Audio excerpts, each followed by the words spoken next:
hati saya selalu bahagia setiap datang ke Bandung. Kotanya orang-orang kreatif gitu ya Pak ya. Saya udah jalan-jalan bersama kuliner, saya udah lihat-lihat apa ya pas belanja yang macam-macam deh yang ada di Bandung. Emang ada energi yang luar biasa di sini ya Pak ini ya.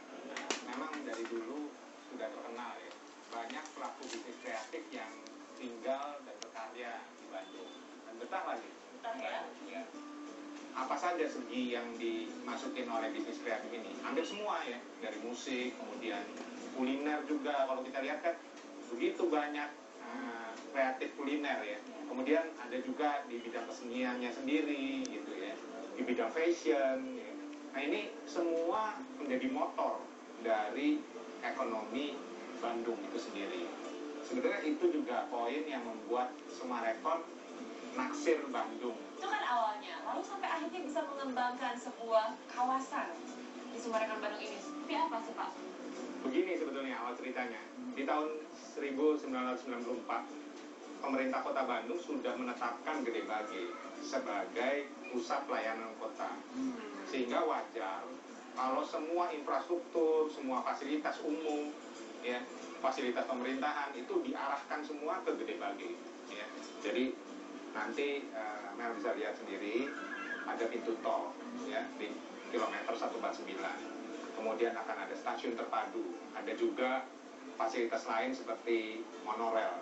Ya, itu semua dipusatkan ke Gede Bage. Jadi ada pendapat yang keliru ya.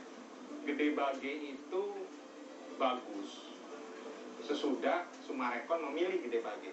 Itu salah Mel. Yang betul adalah gini. Gede Bage ini bagus dulu sehingga Sumarekon tertarik masuk Gede Bage. Dengan perkembangan zaman makin lama sebetulnya energi kreatif itu mulai mengarah juga ke arah-arah perkembangan teknologi tinggi ya. Ini yang kita sebut sebagai ICT atau Information and Communication Technology. Sehingga ini yang akan kita wadahi di dalam Sumarekon Bandung.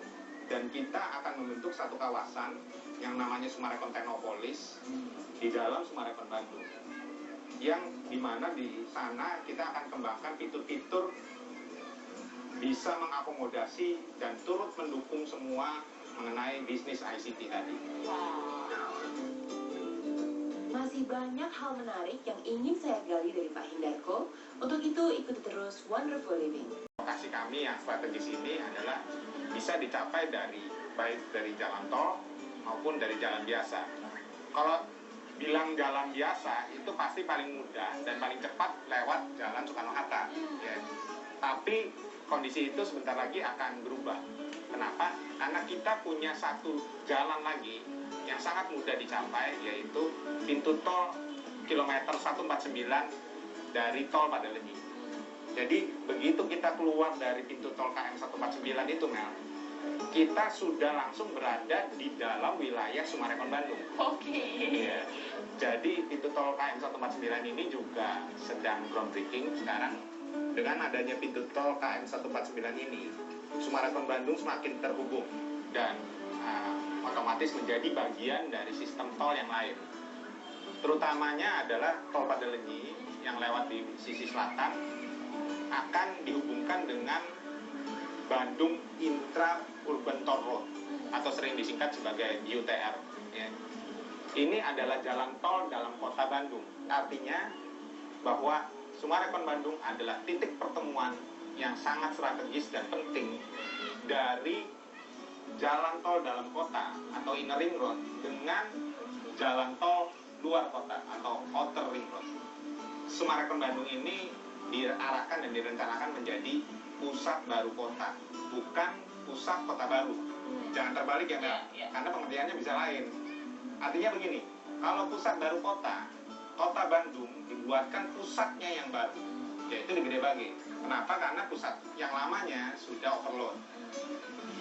Pak Hin, saya juga baca di koran, di media banyak pemberitaan mengenai Bandung Technopolis. Nah, apakah Sumarekon Bandung nanti juga akan ikut mensupport atau mengakomodir dari Bandung Technopolis ini, Pak? Ya, jadi ini barang yang sama sebetulnya, kawasan yang sama. Artinya gini, Yang tadi saya sering sebut PPK Gede Bage itu ya Bandung Technopolis.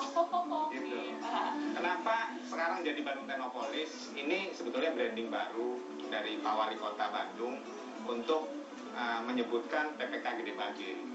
Jadi sebetulnya Bandung Technopolis ini sendiri adalah satu kawasan 800 hektar yang posisinya ada di Gede Bage. Ini menjadi satu kawasan besar yang terdiri dari Summarecon Bandung sendiri, kemudian ada stasiun terpadu, ada posisinya di sebelah Summarecon Bandung, dan ada teknopolis lain yang nanti akan muncul gitu, ketika ini makin lama makin jadi gitu. Kemudian ada kawasan Summarecon Bandung ya, yang terdiri dari kawasan residensial, kawasan sentra Summarecon Bandung, dan kawasan Summarecon Technopolis. Pak Him, bisa dijelaskan lebih lanjut lagi mengenai Summarecon Technopolis itu sendiri, Pak? Ya, jadi yang pasti Summarecon Technopolis ini ada di dalam Summarecon Bandung, Mel. Bukan wilayah yang lain lagi nih. Ya. Summarecon Technopolis adalah perwujudan dari tadi yang saya jelaskan, bahwa ini adalah soul dari energi kreatif Bandung yang kita terjemahkan langsung ke dalam master plan Summarecon Bandung. Ya. Ini porsi bisnis kreatifnya Summarecon ya, untuk mewadahi yang tadi bisnis ICT dan segala macam yang sekarang mulai mengarah ke teknologi tinggi ya. Jadi di sini semua adalah kita akomodasi habitat atau komunitas ICT, di mana di sini bukan satu tempat yang industri.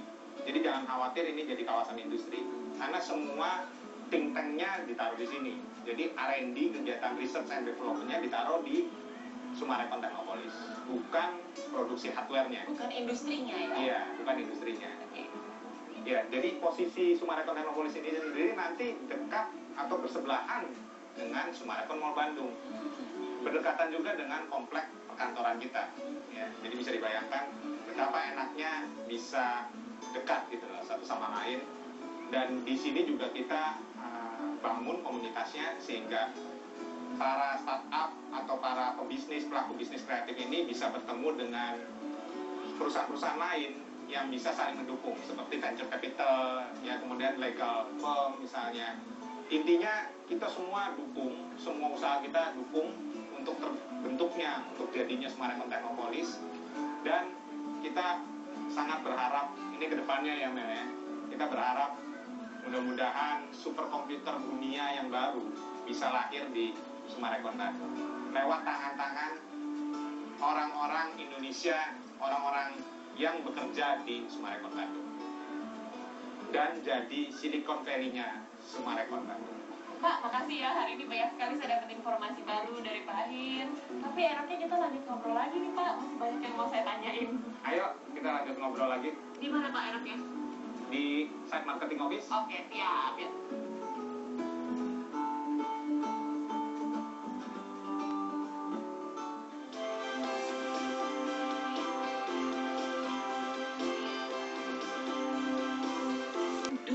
jam, serta masing-masing dilengkapi dengan sebuah clubhouse. Menerapkan konsep rumah Adam yang mengoptimalkan sirkulasi udara dan menyejukkan ruangan. Amanda menawarkan 3 varian lebar kafling, 7, 8, dan 9 meter. Serta Betari menawarkan 3 varian lebar kafling, 9, 10, dan 12 meter. Penjualan perdana Sabtu, 21 November 2015 di Trans Luxury Hotel Bandung. Untuk informasi produk, hubungi 022 8730 1588 022 8730 1588. Amanda Betari, Creations of Summarecon.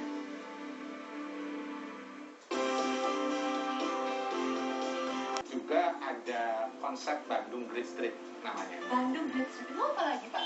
Ya, jadi gini, kita di Summarecon Bandung itu kan sebetulnya ada perpaduan residensial, kawasan residensial dan komersial yang harmonis ya, dimana sering disebut juga sebagai live, work, and play. Artinya kita bisa tinggal, hunian, ya, kerja, dan santai di satu tempat. Jadi kemana-mana dekat gitu. Sebetulnya konsep ini terinspirasi dari kota-kota besar di dunia. yang kita soroti dalam hal ini adalah kenyamanan dari para pejalan kakinya. Coba kalau kita melancong ke kota-kota kelas dunia ini, yang kita rasakan adalah enak sekali ya, jalan kemana-mana dekat, terasa dekat, dan nyaman gitu, bukannya panas gitu ya. Keringetan. Kering, iya, betul.